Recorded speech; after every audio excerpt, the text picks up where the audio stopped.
Chapter 41. Take care of yourself, Michelle whispered, her voice trembling as she kissed Daniel, softly, like it might be the last time.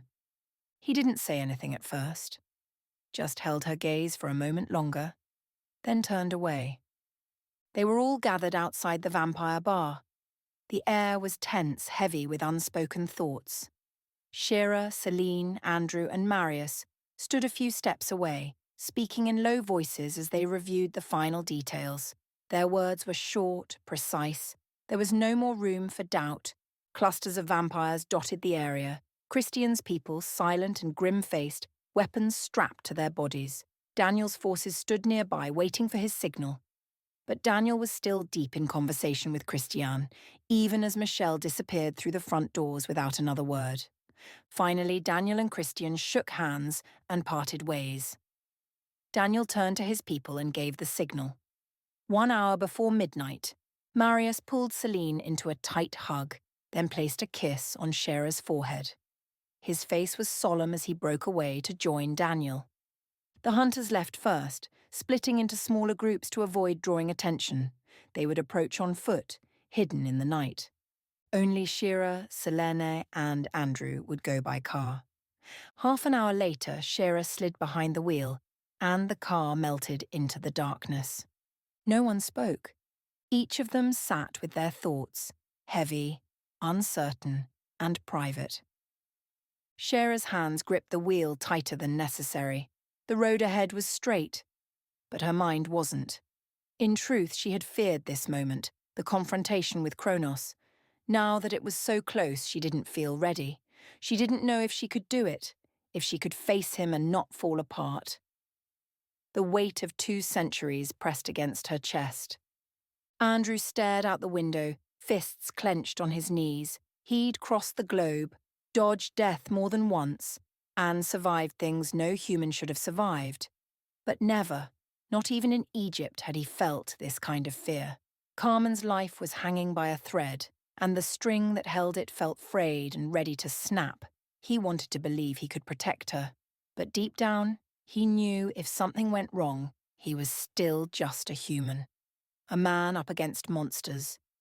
He remembered the fight with the Asharis, how he'd taken them down. But Kronos wasn't like them. Kronos was something else, and he had Carmen. Celine sat quietly beside them, composed, though a faint tension clung to her shoulders. She had always kept her distance from war, carving a life in the quiet margins, far from the noise of power and blood. But if it came to it, she would fight. She had the skill, the age, older than any who would gather tonight. That still had to mean something. Her gaze rested on Shera's back.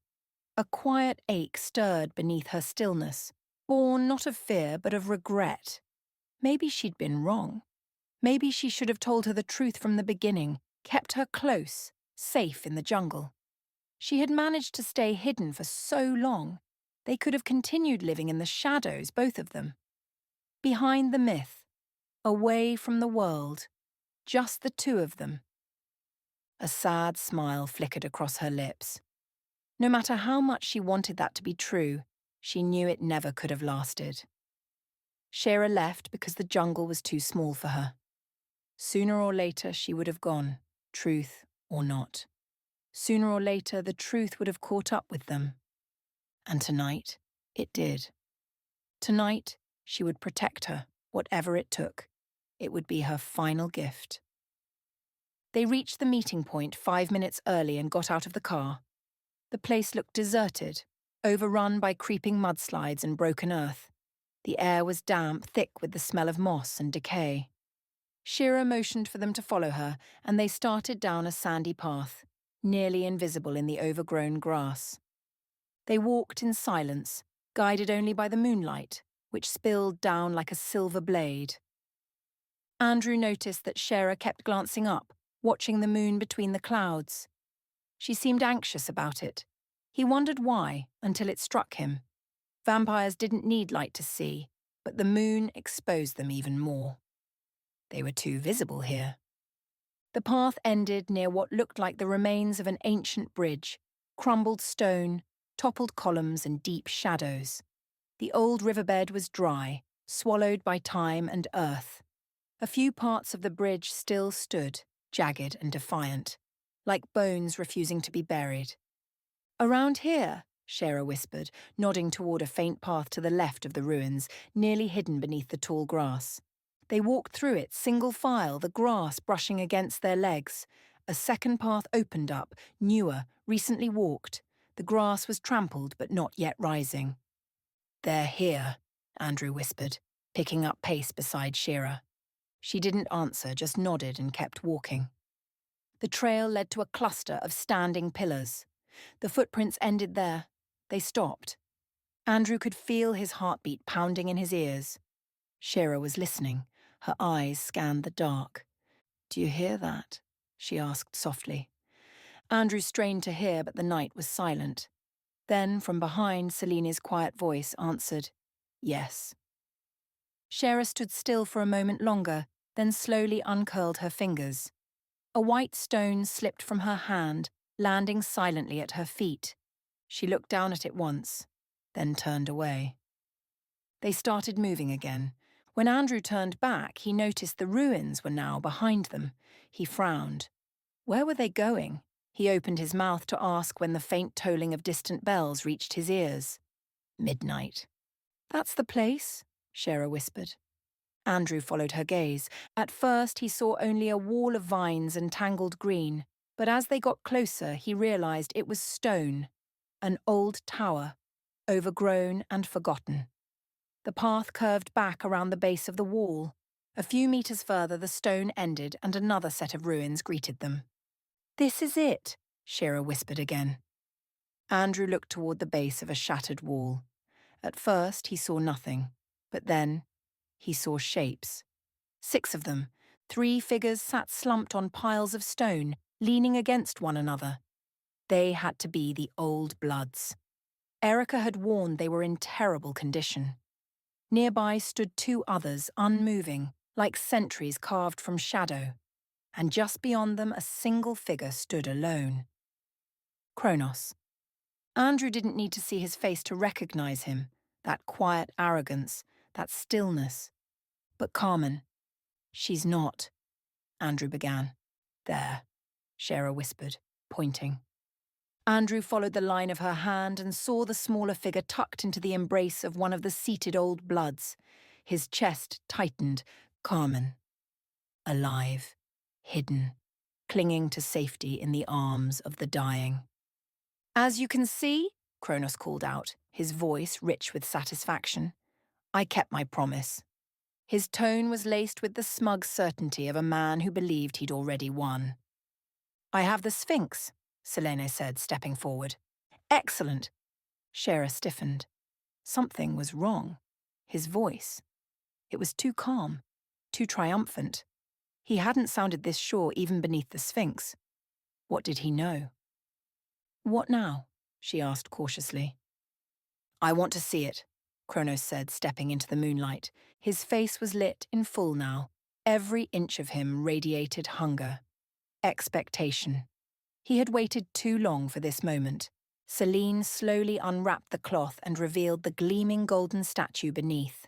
The Sphinx glinted under the moon's silver gaze, its features calm, regal. Andrew's pulse thundered. This was it.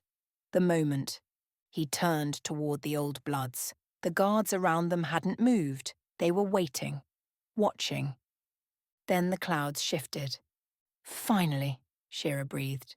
The moon began to disappear, swallowed by the clouds. Darkness poured over them like ink. Andrew felt his chest tighten. He could barely see anymore. The shadows pressed in. "Finally," Kronos echoed. His eyes gleamed like burning coals. Shira saw it, his expression. It was victory. It was the certainty of a man who believed the world was already in his hands. Without warning, he stepped forward. Time slowed. He moved towards Selene, and for a breathless moment, everything hung on the edge. This was it. The end. Shara's breath caught in her throat. Andrew's chest ached with tension. Then, "How stupid do you think I am?" Kronos snarled. and everything shattered. The Sphinx flew from Selene's hands, clattering against the stones. Before anyone could react, Kronos lunged, grabbed Selena by the shoulders and sank his teeth into her throat. "No!" Shira screamed. She launched forward and tore him off, but it was too late. He had already tasted her blood. Taking advantage of the distraction, Andrew sprinted toward the old bloods. In the confusion no one noticed, Carmen's eyes widened. "Daddy," she breathed, voice full of relief. One of the old bloods helped him lift her into his arms. "Go," they urged him. He hesitated, wanted to help, but Carmen clung to him, small and trembling. He turned and ran. The wall loomed ahead. Through a crack, he slipped to the other side. "Dad," Carmen whispered. "I know, sweetheart, I know, it's okay now. I've got you." He held her tight and scanned the darkness. His only landmark was a crumbling tower ahead. He reached the door, but it wouldn't budge, blocked from the inside. Panicked, he ran around, searching. He found a crack barely wide enough. He squeezed through. Inside, broken stone and rotted beams littered the mossy floor. He tread carefully, holding Carmen close. He needed a place, somewhere safe. Then he heard gunfire. A burst of shots cracked through the night. Carmen whimpered, clutching him harder. Then silence. Absolute terrifying silence. A faint glow from the shattered ceiling revealed a hollow near the wall. He knelt, setting Carmen down gently. "Stay here, my love. I'll be right back, okay?" Her wide eyes blinked up at him. She nodded. He hesitated, every instinct screaming not to leave her, but he had to go. For her. For Lily. For Shira.